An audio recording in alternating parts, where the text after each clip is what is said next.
Good evening, ladies and gentlemen. This is the Fourth Place Blog podcast.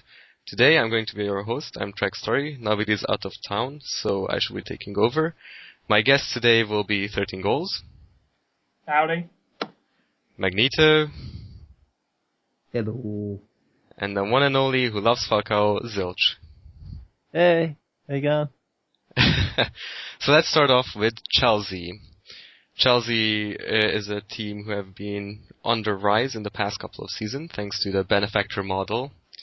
And recently they just re-signed Mourinho. So we shall delve into that to start off. So, what do you think of the Mourinho signing, Maddie? Yeah, Mourinho signing is something that a lot of Chelsea fans are going to be really happy about. Last season, no matter what Rafa Benitez did, it just wasn't good enough for the fans. It might be tactically astute, it might not be, but all we could hear at the Stamford Bridge was boos. And that is what Mourinho is going to ensure that is not going to happen. And the crowd is going to get behind the manager, the crowd is going to get behind the players, irrespective of them playing well or badly. And the players are going to enjoy playing at the Stamford Bridge again. That's an effect that only Mourinho at this point can have.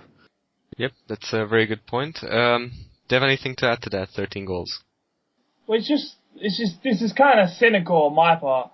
I really think he only went back there because, he knew they would love him, the love he wasn't getting at Madrid. He knew he could always go back there and get that love from the Chelsea fans. So it's just me being cynical, I guess, but it's always nice to think about these kind of things. Yes, that's also a very good point. However, I also want to add that Mourinho is a media diva, and him coming back to Chelsea could have the added bonus of him protecting the young players. If we remember back last season, we had the Hazard and the ball boy situation. Mourinho, I think, would have made something with the media so that he gets the attention of the media rather than the media jumping onto Hazard and siphoning away his confidence. So I think for the younger players at Chelsea, having Mourinho there as a media diva is an added bonus. Now we shall move on to the preseason of Chelsea. Zilch, what did you think of Chelsea's preseason? Well, so far it's been pretty good. You look at the teams they played. I mean, they had a fun little exhibition match against City, which was just a goal fest. But after that, they played, AC Milan, Inter Milan, AS Roma, and Real Madrid, and they only dropped points to Madrid, really. So, if you look at it, they've had a really good preseason simply because of the quality of the opposition they've played. You look at their attacking play, it's been quite impressive. They've scored a heap of goals. I still have huge questions over their defence, but as far as working as a team in attack, they've done a really good job. And how do you feel that does their preseason performance reflect on how well they may be able to do within the league? Well, that's a different story because if you look at who they've brought in and whatnot, they really haven't added to their defence that leaked so many goals last season. All they've done is add more attack, and as you know, Mourinho isn't really a defensive-minded coach. So you have to consider that last season they dropped a lot of goals simply because players didn't track back and things like that. You have to think that really they haven't improved it, and if anything, they've made it worse. So for me, they are the kind of team that wins 5-3, not 1-0, and against tougher opposition, that can really cost you. That's a good point. Thirteengoals, do you have any other points to add? I mean, they faced a very good variety of teams in the preseason. I mean, AC Milan, who were in the Champions League, Real Madrid, who got very far in the Champions League, only to be beaten by a Dortmund side, and AS Roma, who finished quite good, and they also finished a couple of lower down teams, such as Inter Milan, who finished mid-table in Serie A. But some good opponents and good kind of preparation for the new season. And they only got beat by a little great Ronaldo free kick like so many other teams he's done to before. Fair point. Zilch already touched on it a bit, but talking about the transfers. So I shall now ask you two about the striker and the central defensive midfielder situation at Chelsea, and how the youngsters such as Lukaku and KDB might be able to fit into the system and get game time. First, I'll pass the word to you, Zilch.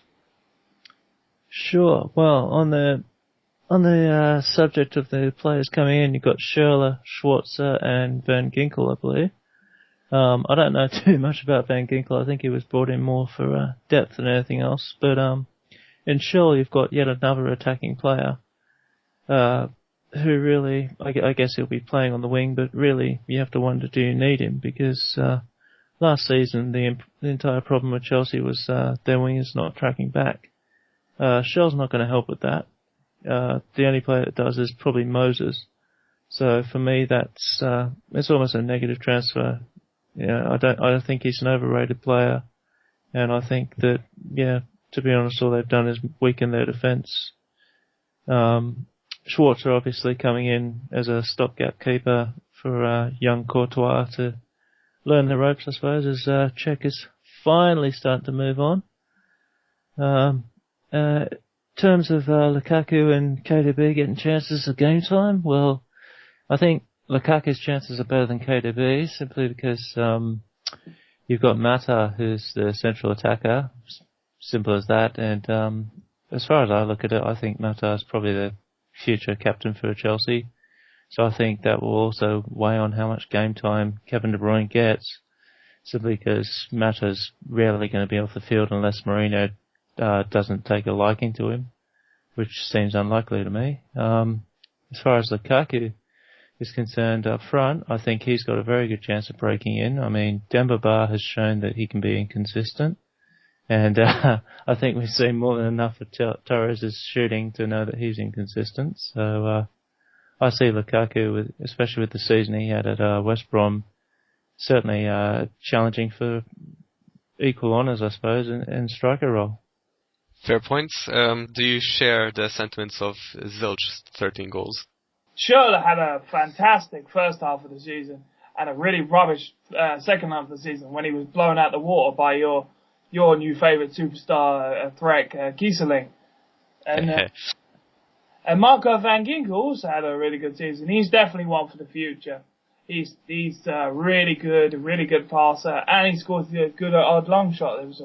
Schwarzer is a weird one. I mean, he's just basically a smaller keeper than that guy they let down into like a championship after his contract ran out. I can't remember his name. That's how little an impact he left.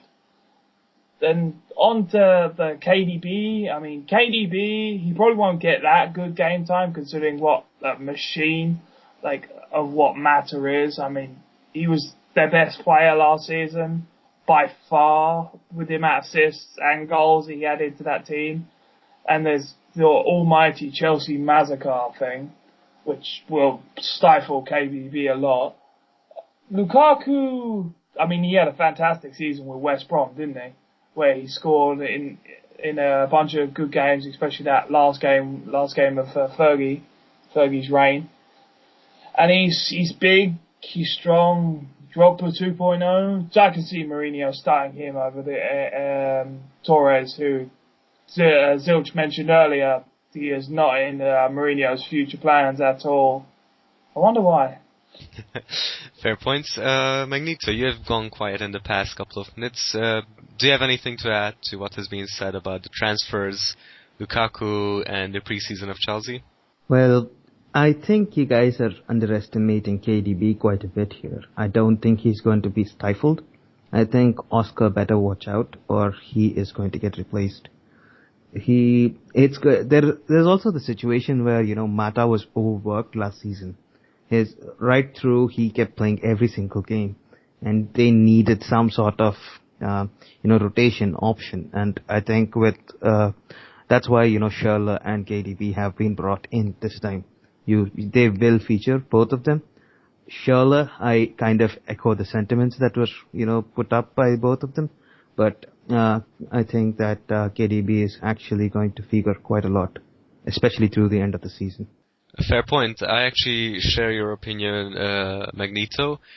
I think KDB had a fantastic season last year, and he reminds me of a more defensive Mata. Of course, I know that they're in different positions, but still, it might see KDB come in late in the game when Chelsea have to protect a lead, replacing Mata in the 11 as a substitute.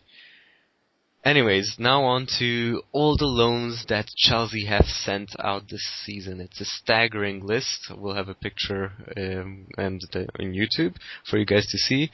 And it's essentially what happened last season as well. So, how do you feel about this, Magneto? The number of players they have on loan is simply quite staggering.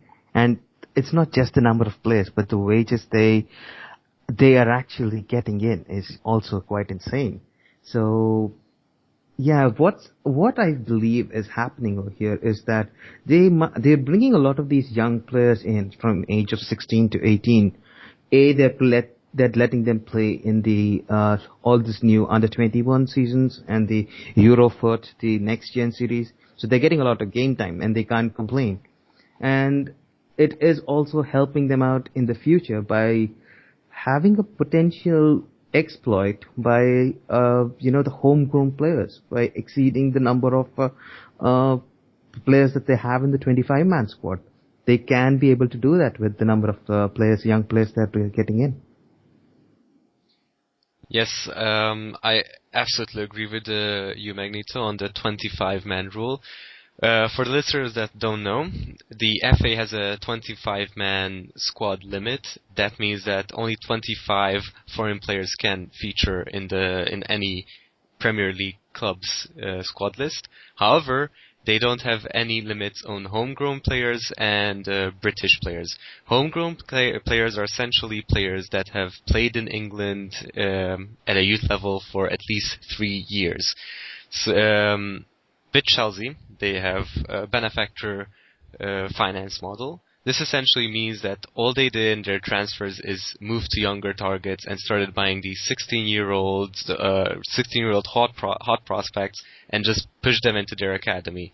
It doesn't matter if not all of them make it. However, this way they can cheat the FA's 25-man rule system, which is very, very important. Do any of you guys have anything to add to that? Zilch, 13 goals.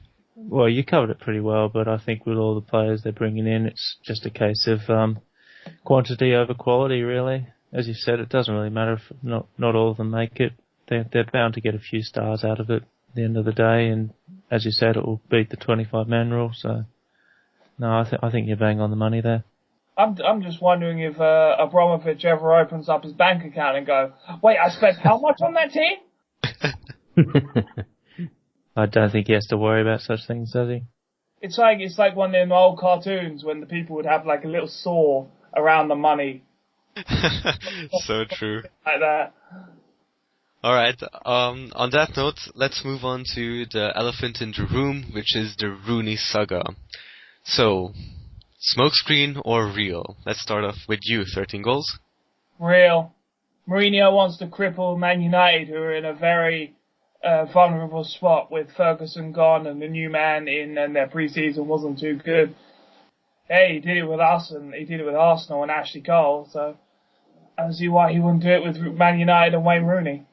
Fair point. Magneto?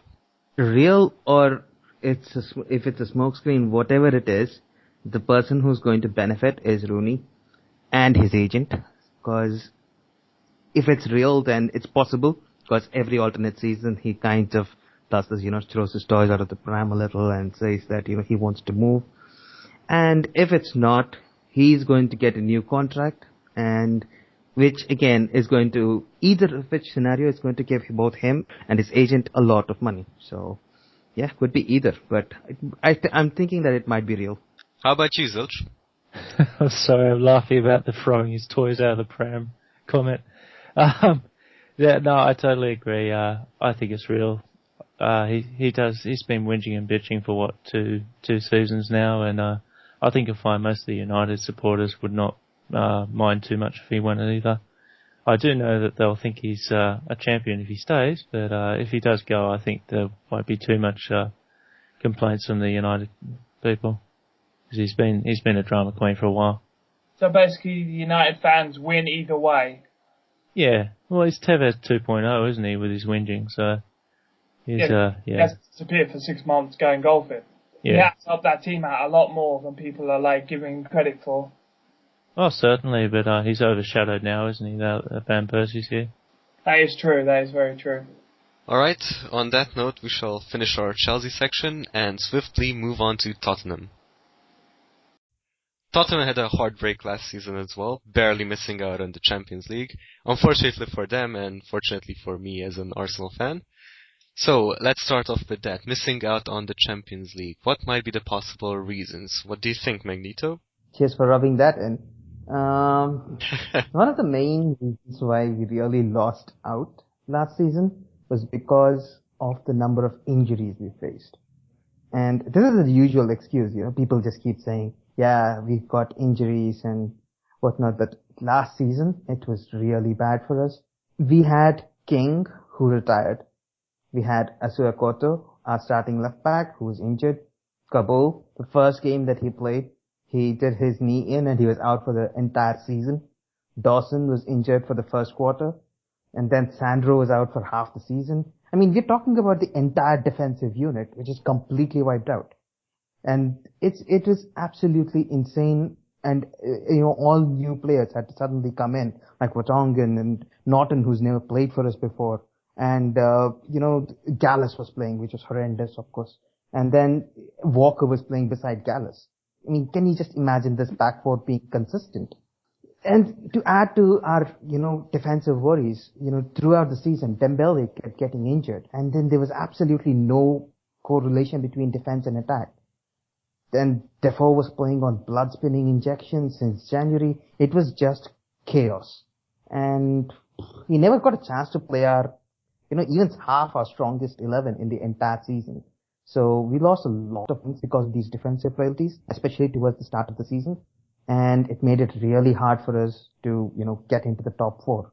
We needed to bring in reinforcements, and that's exactly what we did this season. On that note, how do you rate your new signings, namely Chadli, Soldado, Paulinho, and now Capoue? These are good signings. Like I mentioned, Sandro was our most influential player. He got out injured and we couldn't really replace him with anybody else in the same mode. So we bring in Capoue this time. We had, issues on the wing when Bale and Lennon got injured and Townsend was away on loan. So it doesn't look like we'll be sending Townsend away. And we also brought in, Nathan Chadley. So we are addressing those issues with the signings that we've made. Then there is obviously Soldado. I think everybody in the league, especially Arsenal fans and Tottenham fans, know how shit Adebayor is. So that really needed to be, so we really needed to address that, and we did. So all the signings that we've made were really good, and Paulinho, not to mention that. So it's really been good signings made in the places where we really needed to strengthen. It wasn't strengthening for the sake of strengthening. It was really solid signings early in the season, which is a rarity as far as Tottenham goes. One note on Soldado especially, but to me it seems that AVB is really starting to buy in players that players that fit into his game plan. Soldado is much more defensive-minded, well, not really defensive-minded, but he helps out the defense more than Adebayor and Defoe did last season. Do you think this might be a problem with the other first-teamers adapting to the new game plan? Like you mentioned, he does play the pressing game, and he also, he has good amount of movement. And that is exactly what we needed last season. It was missing. So if anything, it simplifies things for us this season. It's not going to be a major issue with players understanding him initially. Maybe about the first couple of games at max, it's going to be a small issue because they won't be able to predict his runs and where he's going exactly. But within the month, I think the players are really going to understand it, because that is the formation that we need. We needed a pressing game. We needed a striker who could fit in, and that is exactly what we got. So we're fine with the striker formation. Very well said. So do you think that Tottenham tackled the lack of depth that was apparent last season? Not in all positions. I know that sounds ridiculous considering the number of signings, the big money signings we've made. There is one problem, which is the centre back. And if that position is addressed, then I'm extremely happy with the squad. Fair enough. Another phenomena that occurred last season, particularly at the end of the season, was the bailing out. Do you think that's a good or bad sign for Tottenham? Okay, this is a situation. Prepare for a rant. Go ahead. Alright. This whole bailing out scenario has been, sensationalized news. In attack, just take a look at the players that we had. We had Adebayor, who kept having issues with Togo, who kept, going back to, getting injured all the time. And when he was not having issues with Togo or injuries, he was having issues with the fact that he's a shit striker. Therefore, he was like having a very good start to the season, and he scored like 12 goals till December or something. And then afterwards, he got injured, and we had no striker. Adebayor was away, Defo was injured, he was on blood spinning injections, and then we had Dempsey coming in. And honestly speaking, I think you would take stronger shots than Dempsey would, on goal. He really struggled to find any momentum, he struggled to find any confidence in his play. His shooting was really out of sorts.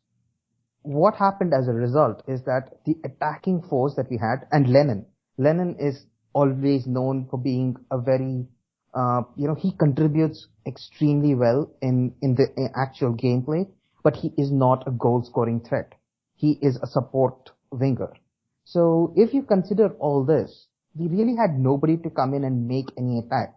It's like everybody else is new. So where did the goals come from? The only person who was in form and confident about taking a shot was Bill. And so everybody who was new, Holtby, be it Sigurdsson, be it Parker. I mean, Parker never scored a single goal for us. Huddleston hasn't scored since 2011, I believe. So everybody else was, short in confidence, and they just passed it to the boy who was confident, and that is Bill.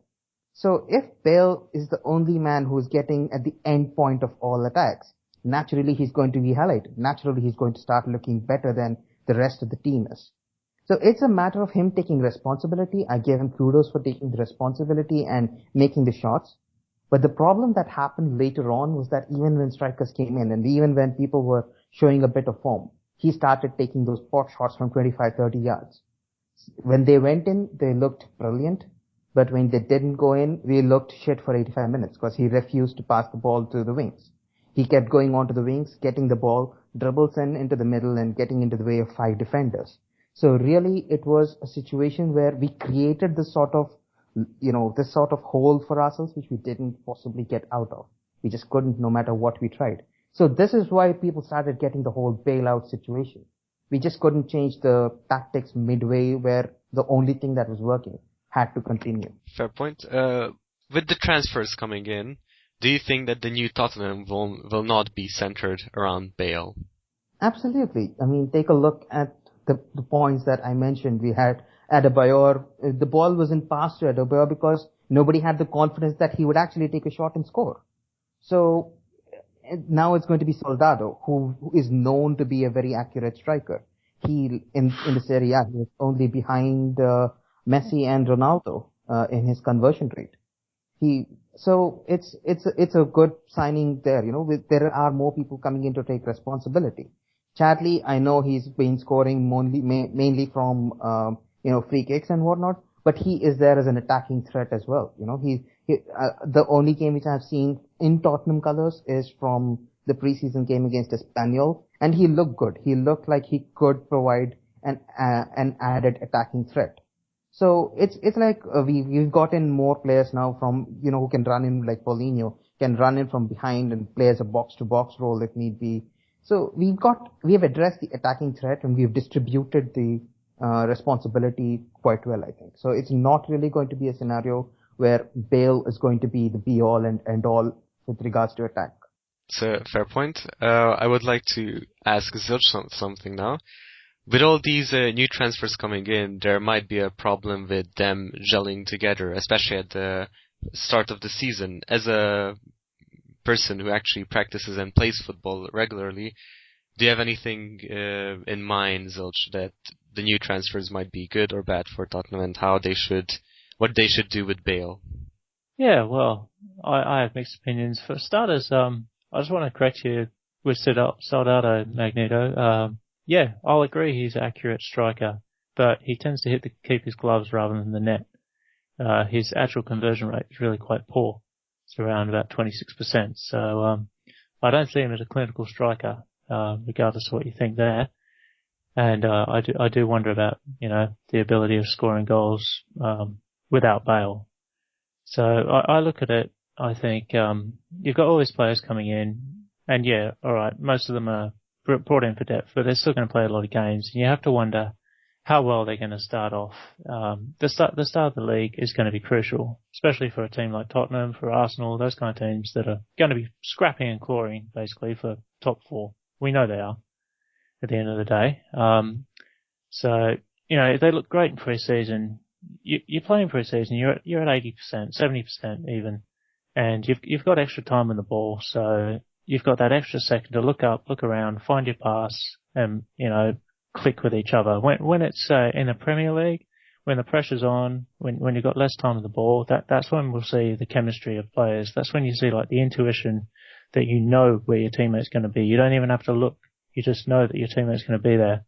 And a new team doesn't have that. We'll see how the chemistry goes then. But on the subject of Bale, I personally think he's a good thing to have at the start of the season, simply because if you look at the stats last season, yeah, you're right. He was the only one scoring. He was the only one that was basically a threat when you had players like Adebayor leading the line. Couldn't agree more. But in saying that, he's the kind of player that can get you those early points while the team learns to gel together.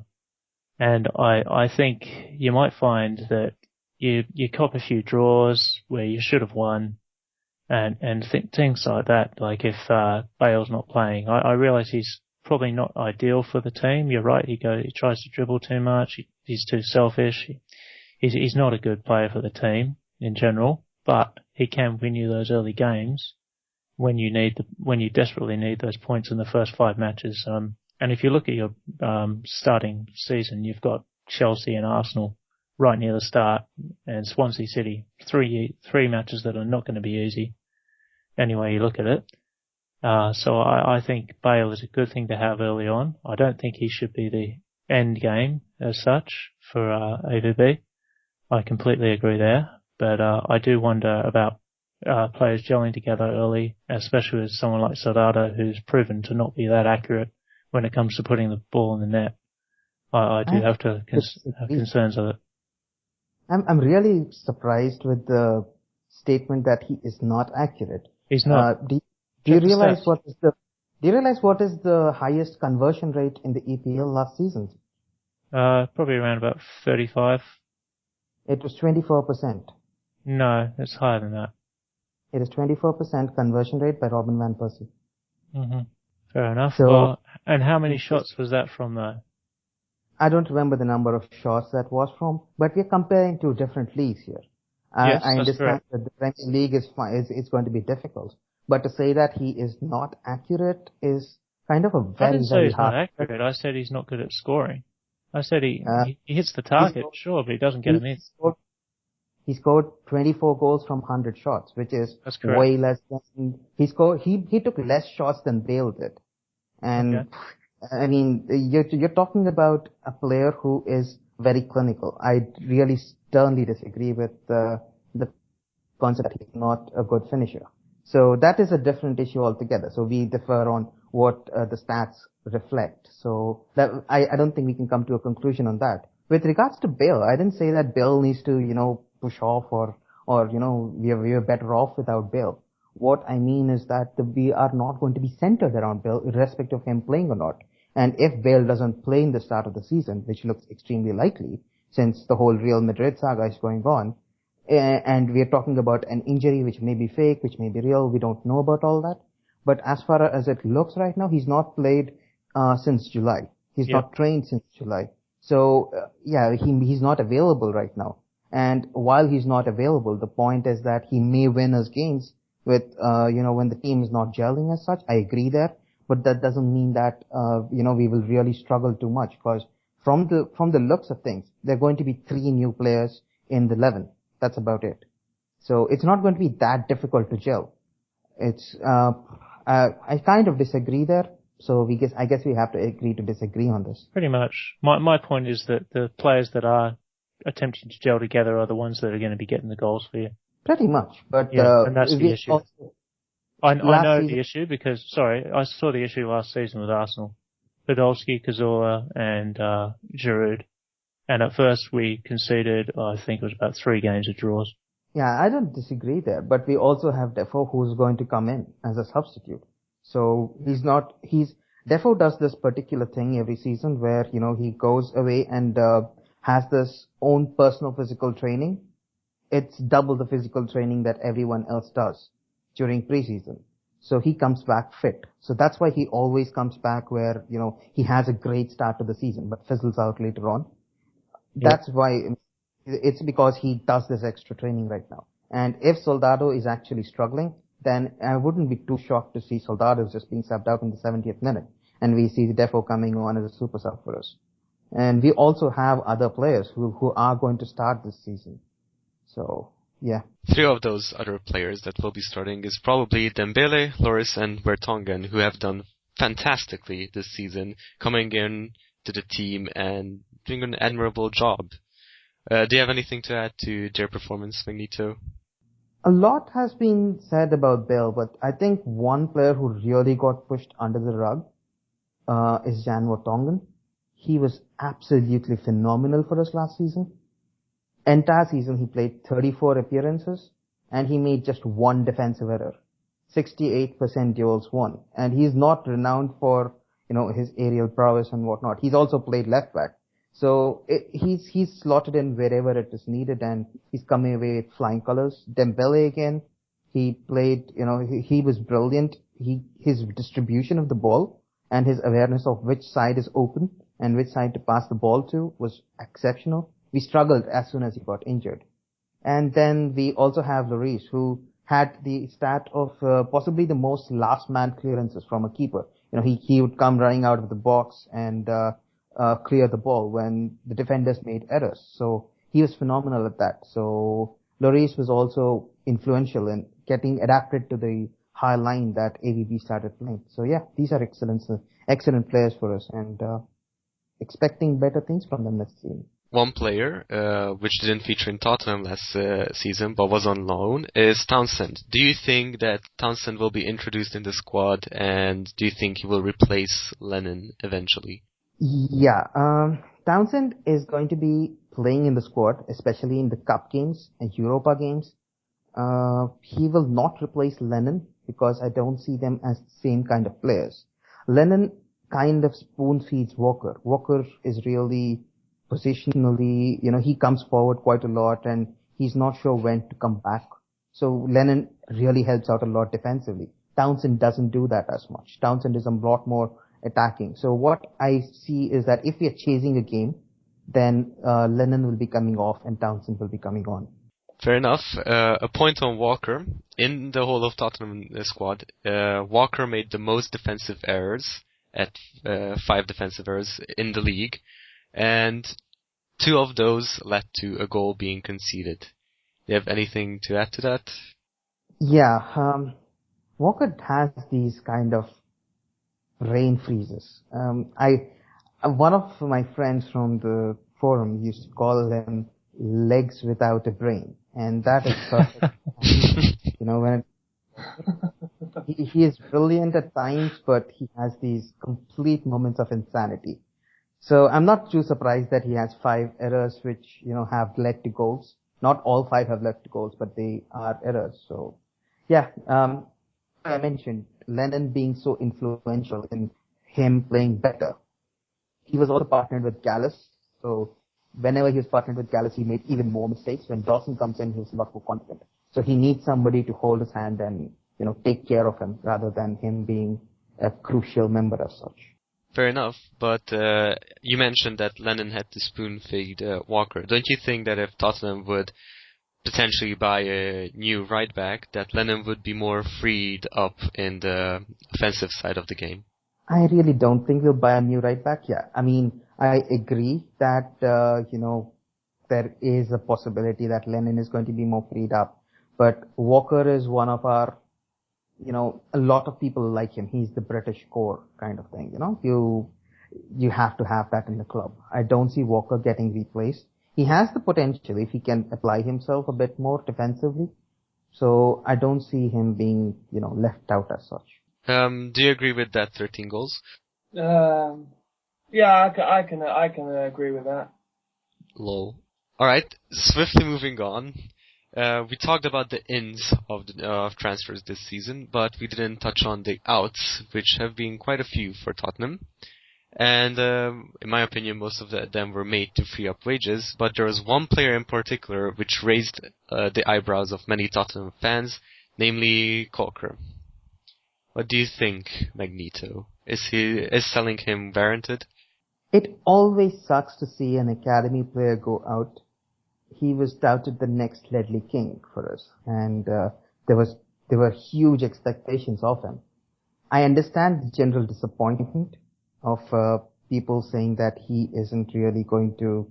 It was one of the worst transfer dealings, is what it has been labeled as. But frankly, Coker hasn't been that great in the time he's played with us. So what's really happened is that Coker, he's made two particular errors that I can clearly remember, where Lloris has made a clear call for him to leave the ball and he would be able to capture it. And what has happened is that Coker just didn't listen to the call and booted it out very weakly. We lost both those games where he made those errors. I think as soon as the second time he made that error, he was dropped, and he's made the same error in preseason again.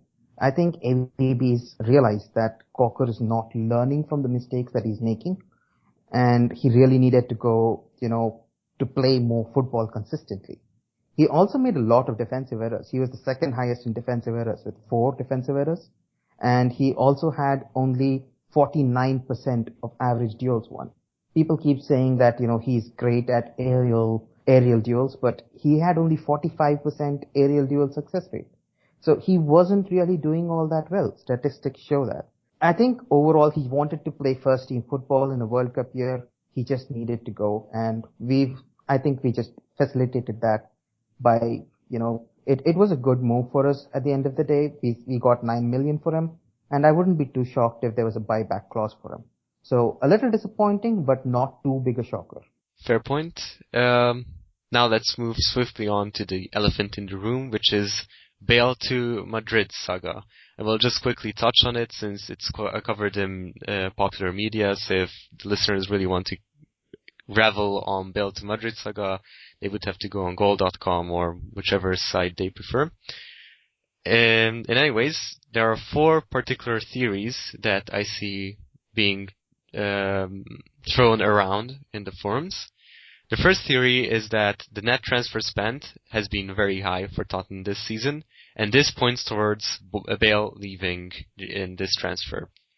The second theory is that Real Madrid and Tottenham Hotspurs have a contract with each other. When they sold Modric, they signed this contract that they will help each other out. It's how do you call it?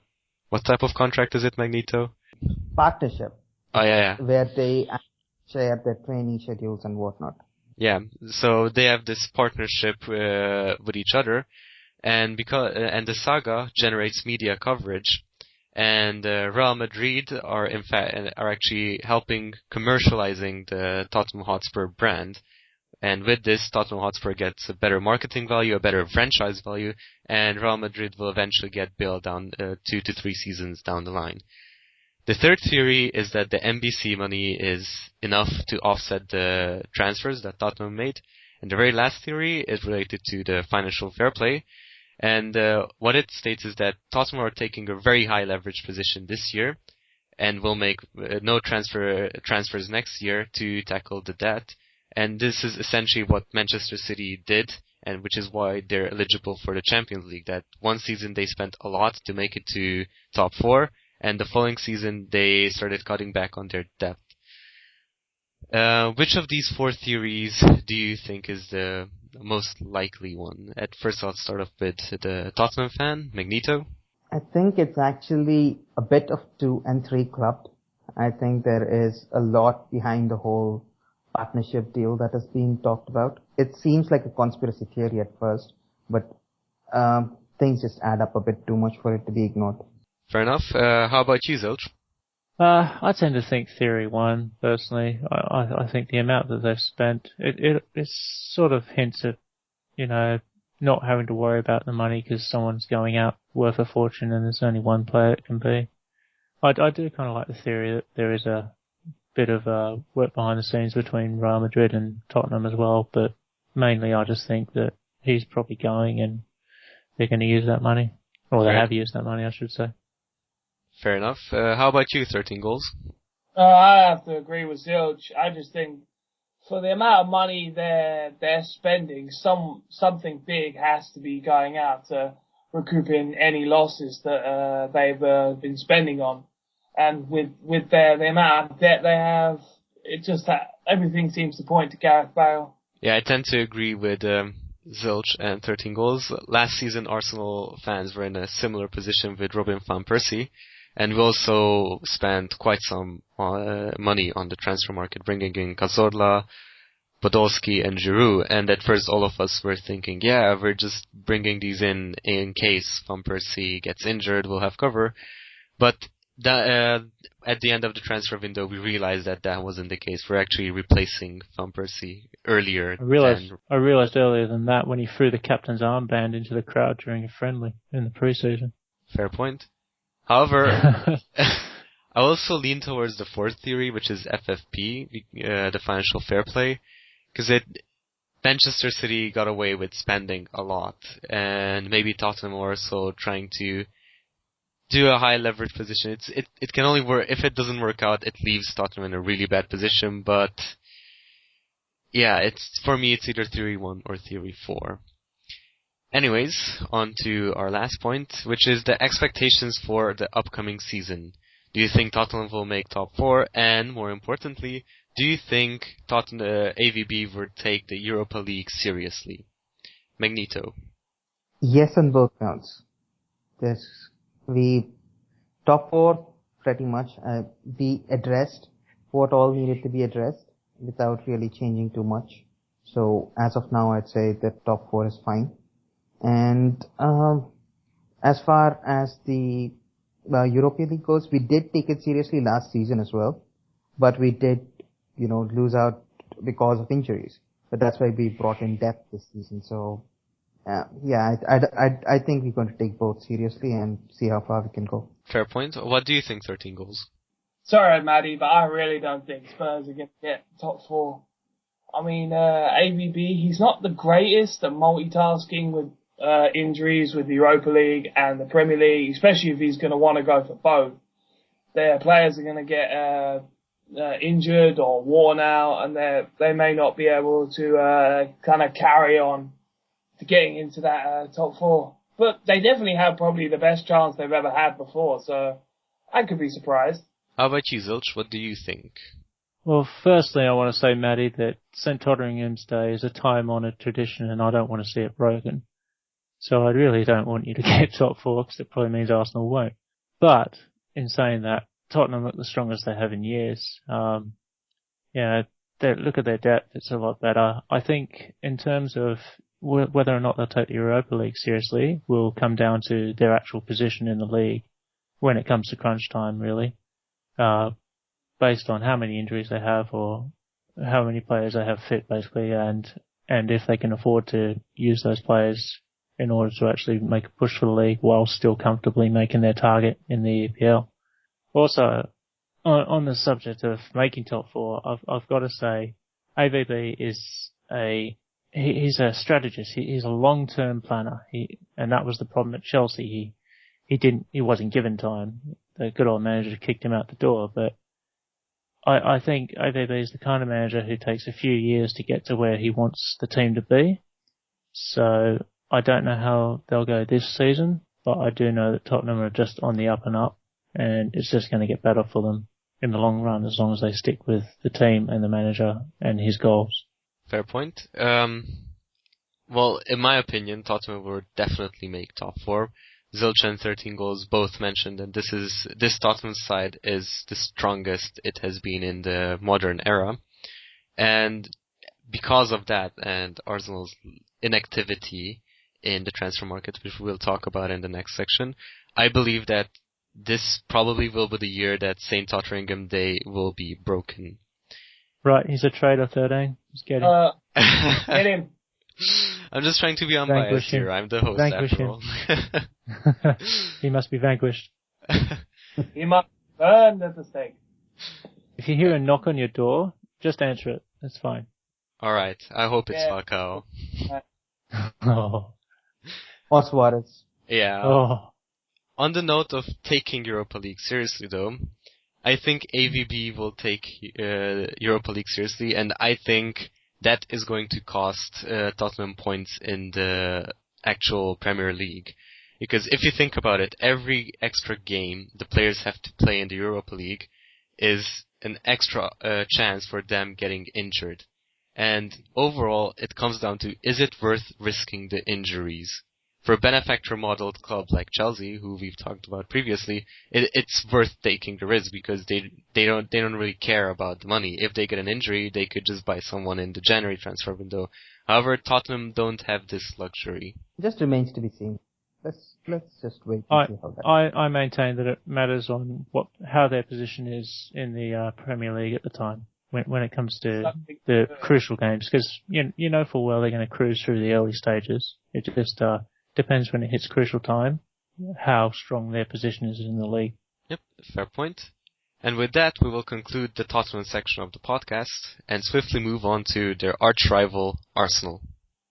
Arsenal finished the last season really, really strong. They went on an unbeaten record after the Bayern game in the league, which eventually led them to the top four finish for the 16th consecutive season under Arsene Wenger. What is your take on this, Zilch and Robin?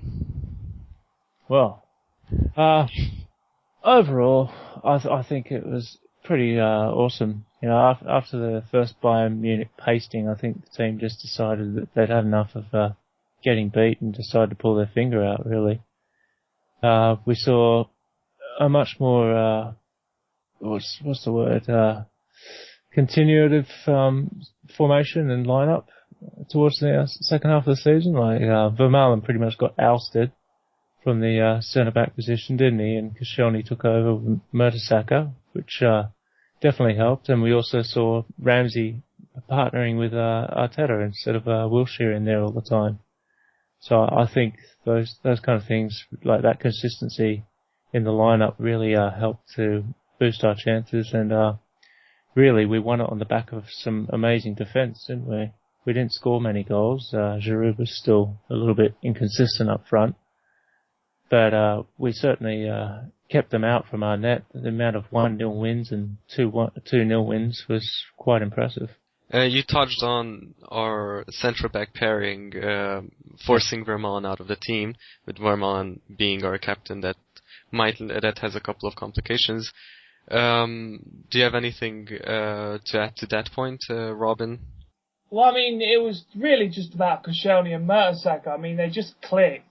I mean, Mertesacker's awareness and being able to spot a tackle and move into the right position. His positioning in the final half of the season was incredible, and it hardly ever got picked up by anyone out of the Arsenal fan base.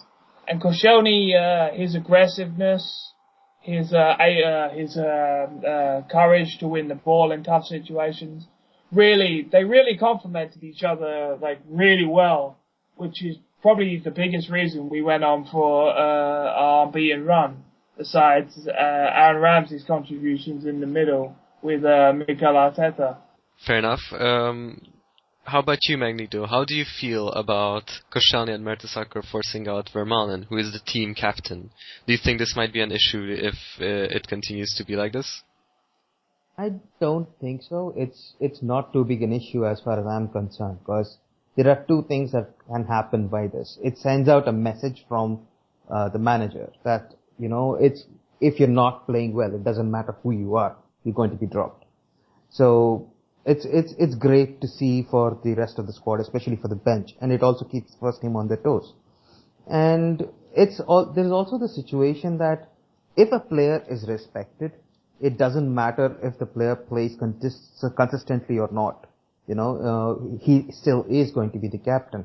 Take us, for example. We've got Dawson last season and even before that, where, we were talking about sending him out and, him being up for sale. Whenever he still played as the captain. And whenever he got back, the players still respected him and they looked up to him. So the point of Vermaelen not really playing is not a big issue. As long as he still has that determination in him to, step up for the squad and play well for Arsenal, he'll still be the captain.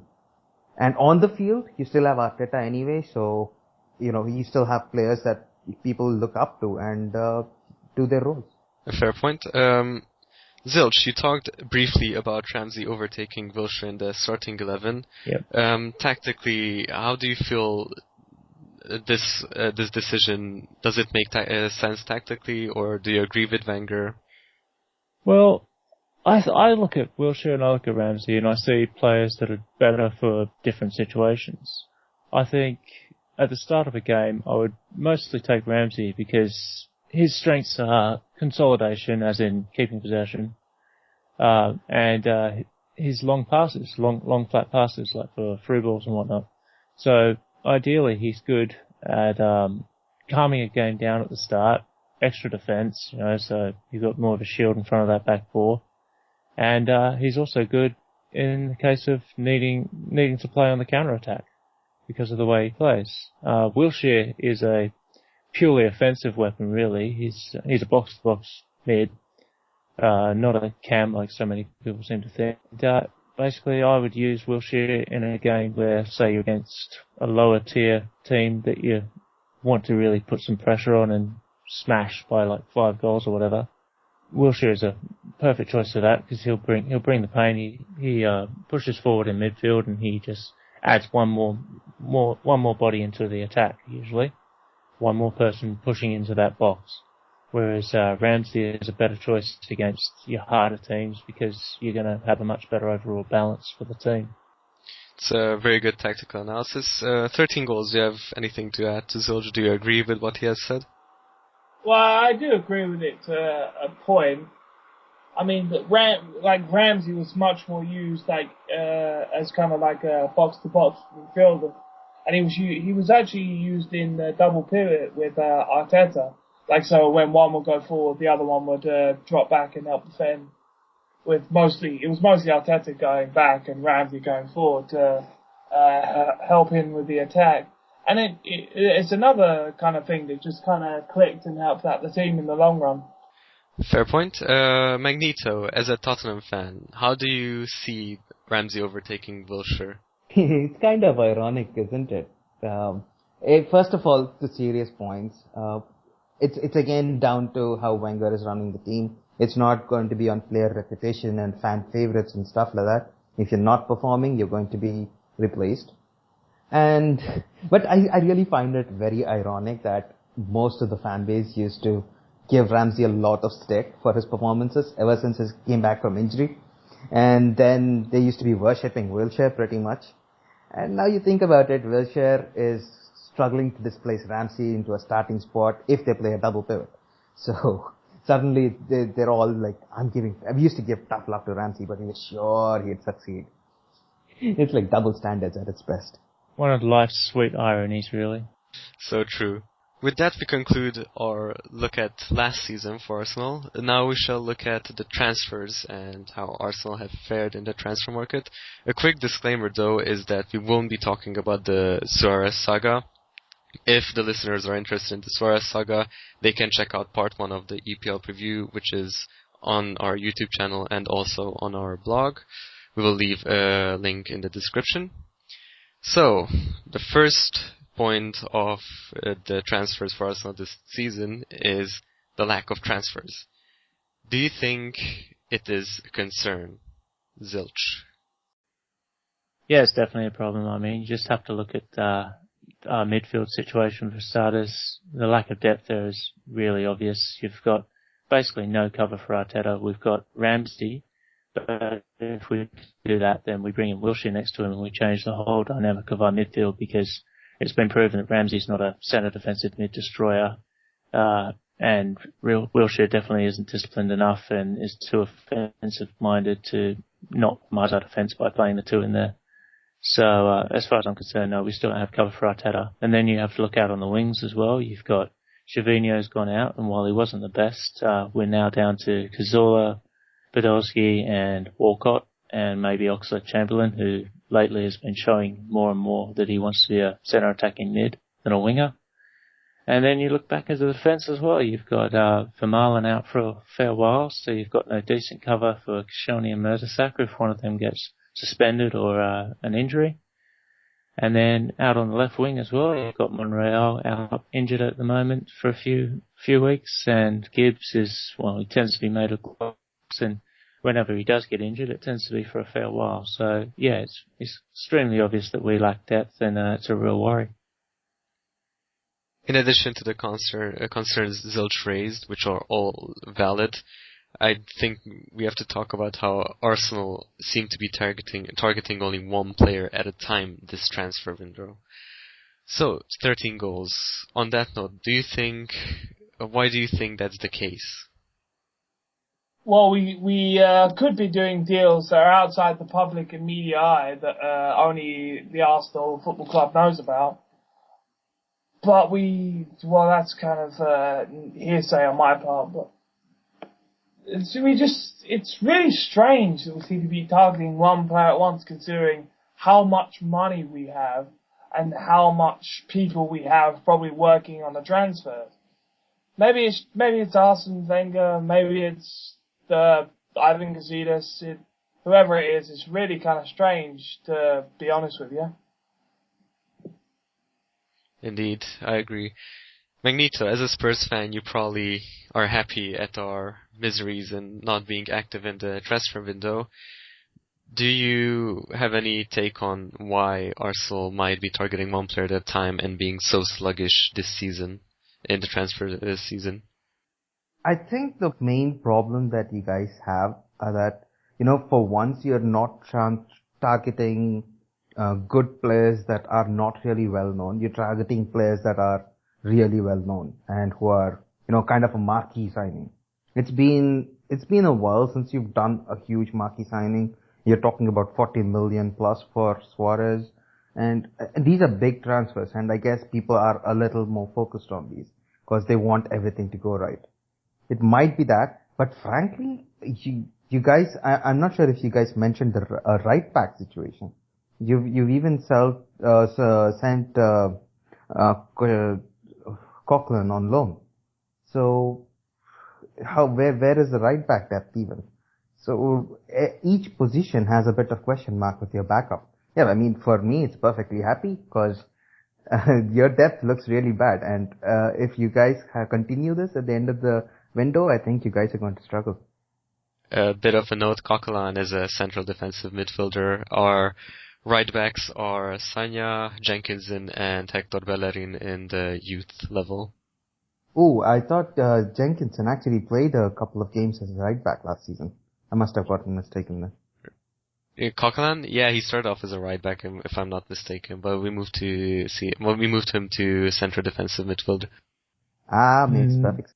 Okay, Zilch touched upon all the outs we've had this transfer season, and I think I'd like to add a bit of finance onto that. And the main reason I think Arsenal has been so active in getting rid of their deadwood is to tackle the wage bill, which has been costing Arsenal a lot.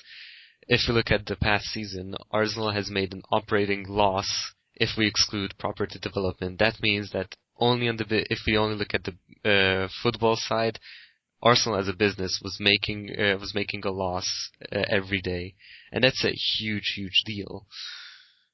Anyways, I shall now move on to our only in so far this season, Sanogo, whom I have no clue who he is. However, luckily, 13goals knows a bit about him. So, 13goals, what can you tell us about Sanogo?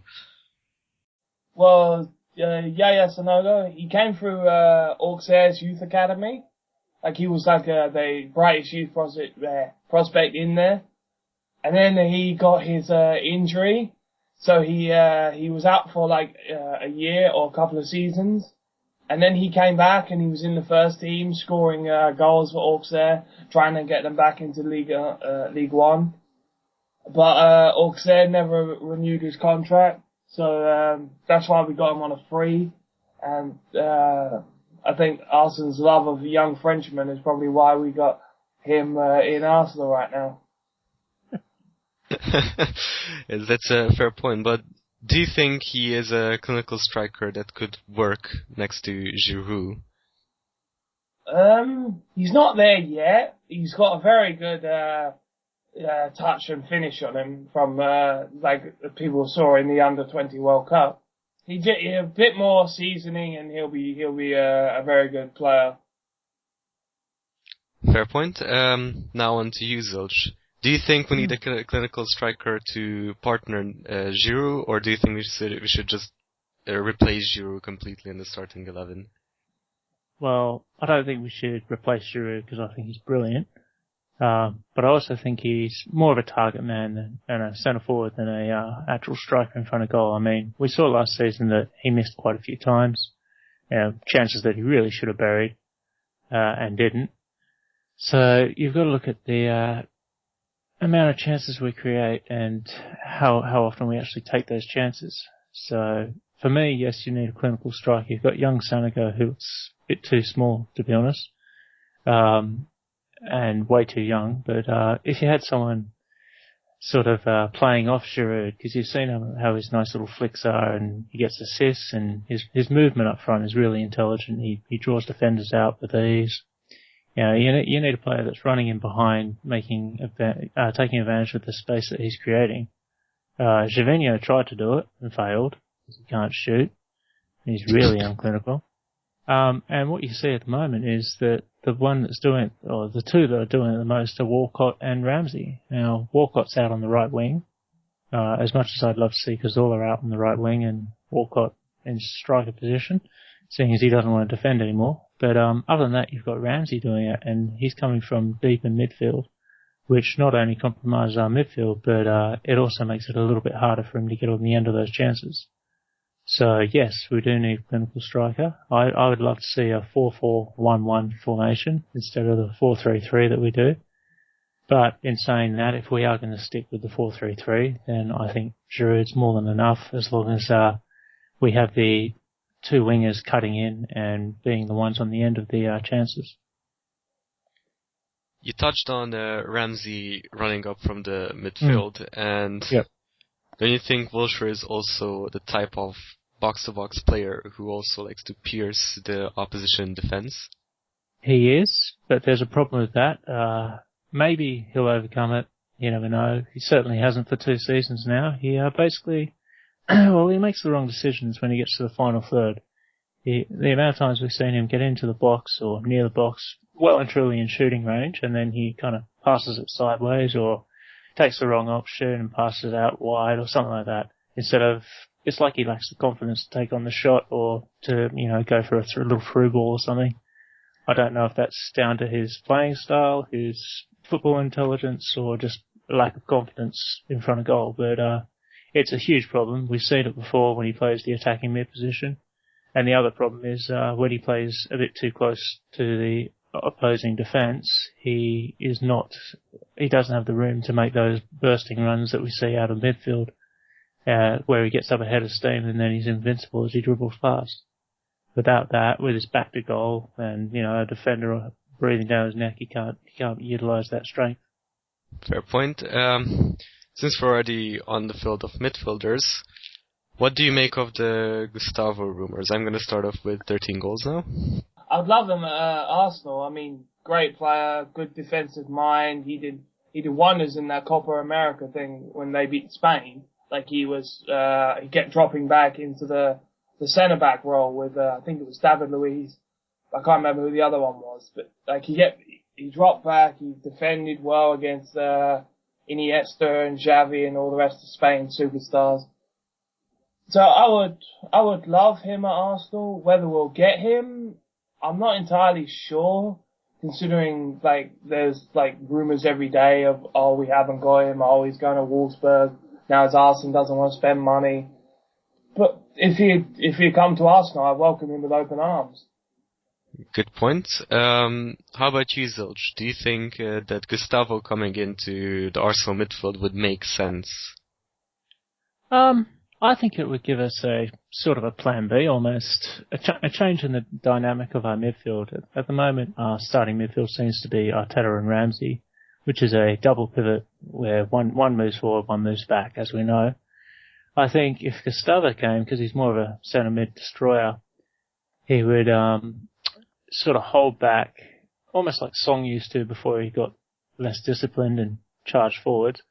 I think he would hold back and allow maybe Wilshere to push forwards into that box-to-box role that we know he's so good at. Possibly be a different change, a little extra tactics shift for Wenger to have, and also, it would allow us to rotate our players a bit better. So I think it would be a good option. I agree with you on the tactical stance, but in my opinion, having Gustavo also has a financial reason to it. Wilshere, as you all probably know, is the core marketing name for Arsenal. He is everything what Arsenal stands for. He came through the Golden academy boy. system. Exactly, the Golden Boy. He came through our academy system. He broke into the first team a couple of seasons ago. And we don't really have the luxury to let our core asset just sit on the bench and watch Ramsey and Arteta play on the field. So in my opinion, getting Gustavo is hitting two birds with one stone. One, having a plan B, and two, actually using our core assets. Do you agree with that sentiment, Zilch? Yeah, I do actually, now that you bring it up. I hadn't really considered it before, I guess. But yeah, it makes an awful lot of sense from a PR point of view and also general commercial sense. So yeah, definitely agree. When you think about how many people have probably gone out and bought Wilshere shirts over the years, it certainly makes sense to have the golden boy on the pitch. How about you, 13Goals? Well, Zilch and Threkstari were just talking about PR, and I was just wondering, do you think us buying Luis Gustavo would also try to increase our popularity in South America, like by selling lots of Gustavo shirts? Interesting point. I don't know, to be honest. I think Threk might have a better idea. Because we haven't really had a profile in South America. I mean, the last South American player we had was Denilson, and that didn't work out too well. Yeah, you raise a really good point.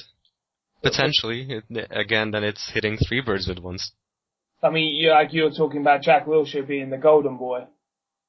So if we got Luis Gustavo selling every Tom, Dick and Harry in South America Luis Gustavo shirt, that could, I'm not going to say cover the cost of the Wilshere shirts that people won't be buying, but may at least bring back some of the revenue. Yeah, it will most certainly help. Since we're already touching on the Arsenal financials, I shall look at whether the transfer inactivity of Arsenal makes sense. And at first I'm going to look at the cash reserves of Arsenal, and I'm going to have an image. We have an image on the podcast. As you can see, Arsenal has by far the most cash reserves in the English Premier League. In fact, it has almost as much as the other 19 teams combined. So from that perspective, the transfer inactivity makes no sense whatsoever. And this is what led Gary Neville to say that it is time to spend. And actually many people misunderstood Gary Neville's sentiment that Arsenal have completed in repaying their debt, and they are completely out of the stadium debt. This is not the case. Our debt repayments will be done when the ventures and other loan repayments are done. The bonds we took up to finance our stadium will mature between 2029 and 2031. But if the club were to repay them early, we have to keep in mind that they would have to pay off the present value of all the future cash flows. Now, at the moment, this is greater than outstanding debt, so we won't be able to repay our debts early. And Gary Neville's sentiments of we should spend now doesn't mean we're out of debt. In fact, Arsenal have to make about 18 to 19 million pounds per annum to cover interest and repayment of principal. Otherwise, they just lose money. With all that in mind, what is your expectations for the upcoming season? Can Arsene Wenger pull a magic trick and overachieve again? 13 goals. He's going to have to. I mean, people are getting very restless. A lot of people don't understand why we haven't got transfers coming in, why our positions are not getting strengthened. We haven't got too much depth. I mean, if the season started right now, we'd only have probably a squad list of about 18 to 19 players, which is incredibly poor depth. But he's going to have to pull something out of his arse. Something very magical out there as well. How about you, Zilch? Do you agree with 13 goals? Yeah, I think it's going to be a struggle. I think we thought it was going to be a struggle last season as well, and he managed it. It all comes down at the moment. I mean, transfer windows are still open. Don't forget that. So, we never know what might happen. But as it stands at the moment, we do have a problem of just lack of depth. So a few key injuries and we'll be in some real trouble. If you lose, say, Koscielny and Arteta, for example, that would be pretty disastrous. Gazzola, that would be disastrous. So, it really comes down to the injuries, how fit the players stay, with all the cramming of the games that we get in the EPL as well. Never really helps not having the winter break and all that. So, it's going to be interesting to see how the players pull up after each game, and when the fixtures come thick and fast, we can only, I guess, cross our fingers and hope for the best that we get through it. I think, on our day we can beat anyone. We've got a good starting 11. It's just the subs bench that worries the hell out of me. Fair point. How about you, Magneto? An outside view of expectations for Arsenal. I'm just happy to see what's going on here. It's like, as a Spurs fan, I can't help but have a little giggle, It's, frankly, from a football perspective, I think that you guys really are struggling on your bench. You guys have mentioned a lot about, Arteta or Giroud getting injured, but what about Podolski? If Podolski is injured, who do you have to go into the left wing position?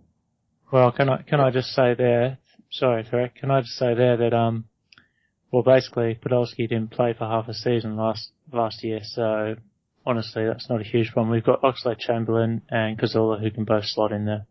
And Ramsey as well. That's one of the positions I'm not worried about. Even Gibbs can play left wing if push comes to shove.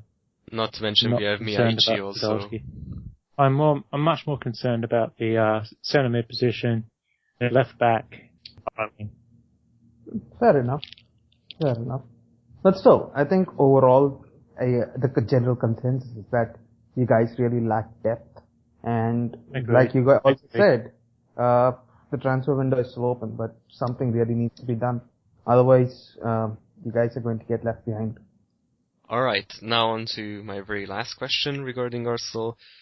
Since we lack so much depth, would you rather Arsenal go out and splash cash and just buy random names, or would you rather promote from the academy? Of course, I'm not talking about the marquee signings like Higuain or, even Suarez goes into that category, but smaller names who we could easily replace from our academy. 13 goals. I'd love people to come through the academy. That's whether if they're ready or not. If they're able to play, like the amount of games that Arsene Wenger would want from them, and the amount of like stamina they would need to play that many games. I would like us to sign someone just to help with the depth crisis we seem to be having. Just someone, maybe not a huge name like a Luis Suarez or Higuain. Well, we kind of missed out on him, but just someone to kind of help out our first team 11, like our really good first team 11. Fair points. Zilch, do you share the points 13 goals made? Look, I don't want to see us sign someone for the sake of signing someone. I do think we need a bit more depth, but looking at the transfer market, there aren't that many players out there that we could really realistically bring in.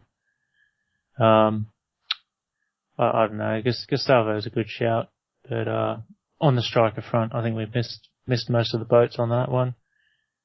So really, I'd rather see us promote from within rather than just simply signing for the hell of it. We got rid of the dead weight in our team for a reason. Let's not do that again. It's very, very true. Anyways, that concludes us for our Arsenal section, and the next section we will have our predictions for the North London derby. Now we shall move on to the last section of our podcast, which is the North London derby, which is essentially the El Clasico of the English Premier League, and I personally think it's a bit better than the El Clasico. In this section, we'll talk about our predictions, whether it will be close or another 5-2 for Arsenal. Lol. And we shall start with the person who has been so far on the receiving end of the 5-2s, Magneto. What's your prediction for the North London derby? A 5-2, so the other way around this time. Alright, not really. I think it's going to be a close battle this time. You know, the whole 5-2 last season was because of idiotic Adebayor with his red card. So, I do bash Adebayor a lot, I realize. But anyway, I think it's going to be a close. Yep. It's going to be a good game, and we're probably going to see, pretty much end-to-end football, as we always do in the North London derbies. I'd say it would be a 2-1 for Tottenham this time. Fair point. How about you, 13 goals? 5-2. I'm going to win. Per Mertesacker going to get a hat-trick, yes indeed. And it's going to be 5-2 to Arsenal. I guess we will see. How about you, Zilch? Yeah, no, I don't think it'll be 5-2. The starters. I like the fact that it's right at the start of the season, because it means Arsenal might actually have enough players fit to play it. So that could be in our advantage. I think the last one was 2-1 Tottenham's way. So I think we'll see a very similar score, 2-1 or 2-0 or something like that. As we've seen before, passion comes out in the matches, and as Maddie mentioned, Adebayor screwed up royally. It could easily be Wilshere this time, or any other player with a bit of a hot head on them. And the thing I love about the derby is both teams really go at it. They don't hold back. So, anything can happen. Cards go flying, and who knows? I think it'll be very close. Fair point. I also believe the North London derby will be a very close game this season. And it's actually lucky for Arsenal that it's going to be early on, since the Tottenham side, as we talked about, will need time to gel together. Their new signings won't just suddenly drop in and be fabulous in every game. They will need to get on the same wavelength. And because of that, since we have one season's worth of experience and gelling together in our first team, I think it will go Arsenal's way, probably a 2-1. The reverse, when we meet Tottenham again later in the season, if we don't buy anybody this transfer window or the January 10th transfer window, I'm going to give that to Tottenham. Do you guys have anything to add? No, I agree with that. Okay. No. Shouldn't you be burning yourselves at the stake now? No, I think one each is pretty fair, looking at the team's strengths, and I do think it really does play into our hands being so early in the season. Honestly, I agree. I mean, it's always been the case. North London derby is always going to be exciting and close. Yep. Still lose. Less diving than El Clasico as well. And less money than El Clasico. El Clasico, yes. Anyways, with that note, we shall conclude our podcast. This was our part 2 of the English Premier League preview. We hope you enjoyed our podcast. We sure as well did. And thank you for tuning in. Bye. See ya.